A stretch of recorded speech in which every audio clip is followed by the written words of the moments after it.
Hello, this is John from Roving Walkers. This quick tip video is on a magnetic mount for your GoPro. Just put a little shelf liner on the bottom of the magnet to protect the paint from scratching. Here's a sample video of GoPro mounted on the hood of the truck on the outside.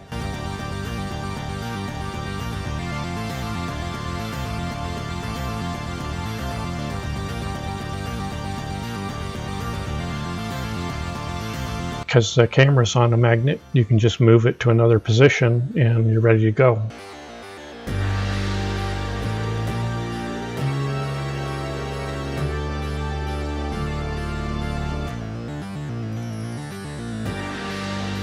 If you like this video, please like and subscribe. If you'd like to see more quick tip videos, please leave a comment.